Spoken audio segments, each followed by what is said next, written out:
आलमगीर,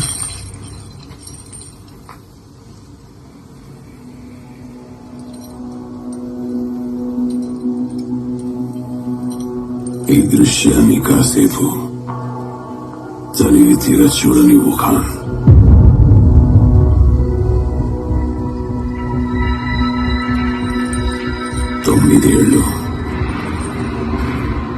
తొమ్మిదేళ్లుగా నా ప్రతి నమాజ్ లో ఈ ఘట్టం కోసమే ప్రార్థించాను. చందోగా మాత్య, ఇక్కడ రాయగడ్ల రత్నాలంకృతమైన సాహితీ సభ లేనప్పటికీ షెహన్షా గారి సంతోషం రెట్టింపయ్యేలా తమ చతురతా చెలోక్తిని విశ్రమని ఆజ్ఞాపిస్తున్నాను. మదగజ తురగ పదాదులు ఉన్నాయి, అవి ఎన్నున్నా ఏం లాభం రా. స్వరాజ్యానికి సంకెళ్ళు వేస్తే దెబ్బకు దెబ్బ మాదేరా. కలగానానికి మాంసం కుక్కలకు వేయడమే వీడి అపరాధానికి తగిన శిక్ష.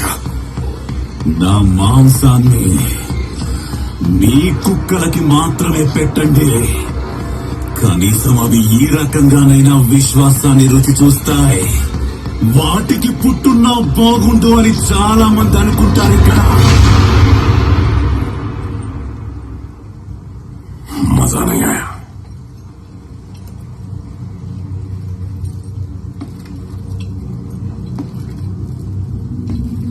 ఒకటి చెప్పు, నీ దేహం నుండి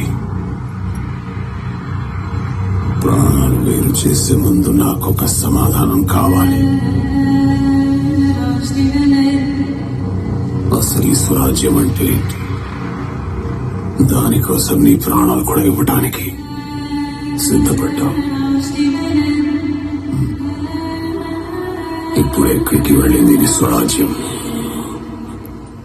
సహ్యాద్రి పర్వత శ్రేణుల్లో, గోదావరి సవ్వడిలో, రాయగఢ్ రేగడి మట్టిలో, జాల్నా జాతర వీధుల్లో, నాసిక్ ప్రాణభవనంలో, కొంకణ్ కోణంలో, శ్రీమాతా భవానీ చరణంలో లక్షల మంది మరాఠాల నాలుగు మంది సాధ్యం. నువ్వు నాశనం చేద్దామనుకున్నది సుల్తాన్లకు పుట్టిన సామ్రాజ్యం కాదు, ఛత్రపతి శివాజీ మహారాజ్ ఆశయంతో పుట్టిన స్వరాజ్యం.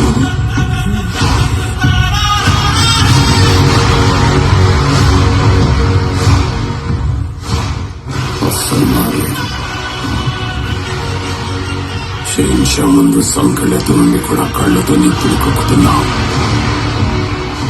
నీ పొగరు కూడా మారలేదు. చాలా విషయాలు మారాయి ఔరంగజేబ్. నీ కళ్ళలో నిరంకుశ అహంకారం, నీ తలపై అహంకారానికి అలంకారమైన కీర్తి కిరీటం, నేడు ఆ రెండూ లేవు. షెహన్షా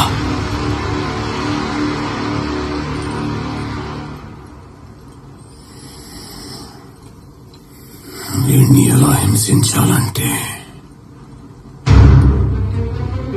బాధ భరించలేక చంపేయమని ప్రాధాయపడాలి. చావు కూడా వీడిని జాలిపడి చంపాలి. ఆ చావు నా కాలుగజ్జ కట్టి రుద్రతాండవం చేస్తాను ఔరంగ్. చావు భయం చూపి నన్ను బెదిరించలేదు. నా చావు ప్రతి మరాఠా ఇంట్లో ఒక శివాజీని, ఒక సంభాజీని పుట్టిస్తుంది. కానీ నీ చావు మొఘల్ సామ్రాజ్య పతనానికి పునాది.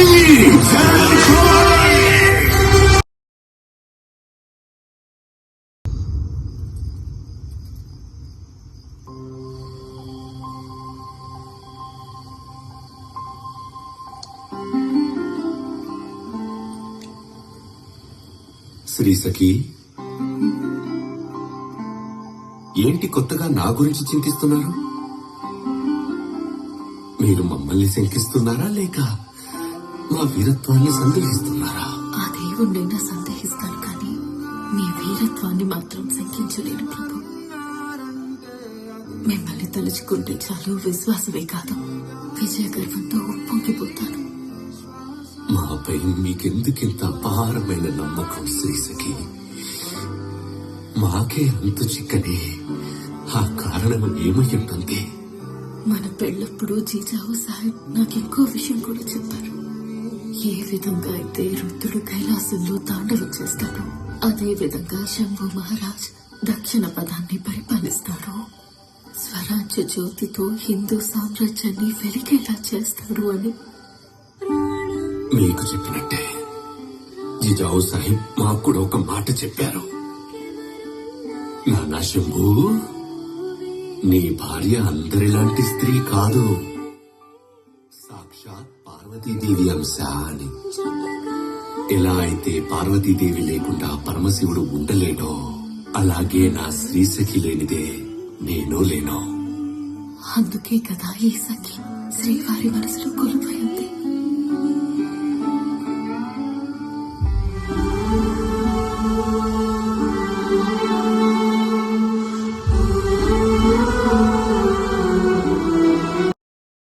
మాటలు కాదు అతని శబ్దాలు, మారణాయుధాలు.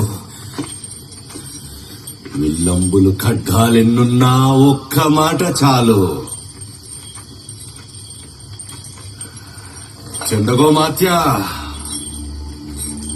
గుర్తుందా మేం మీతో అన్నాం ఒకసారి కవిత్వంలో మీతోనే పోటీ పడతామని? నేను ఆ రోజే చెప్పాను కదా ప్రభు, పోటీ ఏదైనా విజయం తమదే అని.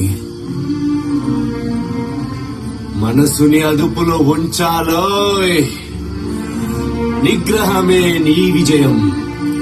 ప్రయత్న లోపం ఉందంటే అవమానం తథ్యం. అసలవమానం వారిదే కలలను కనకుంటే. కలలే నిజమవుతాయంట అర్హత మనకుంటే. సంకల్పాలే గొప్పవిరా, ఏదైనా సుసాధ్యమే. ఏదేమైనా సాధిస్తాం మా కోసం స్వరాజ్యమే. భూమాతకి నువ్వు ఇష్టమురా, అందుకే త్వరగా రమ్మంటోంది.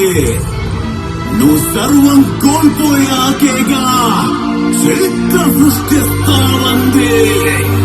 రేపో మాపో రాదంట,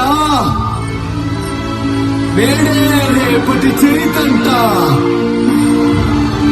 చీకటి తాత్కాలికమంట, ఇది వెలుగే సెలవిచ్చిందంట. అందుకోండి మహారాజా ఈ సేవకుడి చివరి వందనాలు. మీరే గనక సెలవిస్తే గాయపడ్డ మీ శత్రువులందరినీ పలకరిస్తా. గుర్తుందా ప్రభు, నేను ఉప్పుని మహారాజా. నువ్వు ఉప్పువి కావు, చందనానివి. నువ్వు మాతృభూమికే వందనానివి. కవితల పోటీ ముగిసింది, చివరికి విజయం మీదైంది. జనమందరికీ భూపతి నువ్వు, మన ఇద్దరిలో గొప్పవి నువ్వు. ప్రసన్నమైనది మాతా జగదంబ. ఓ ఛత్రపతి, ఓ సహచర శంభ, నేను ఉప్పుని మహారాజా, నేను ఉప్పుని. నువ్వు ఉప్పువి కావు, చందనానివి. మన స్నేహానికే జరగని తిలకానివి.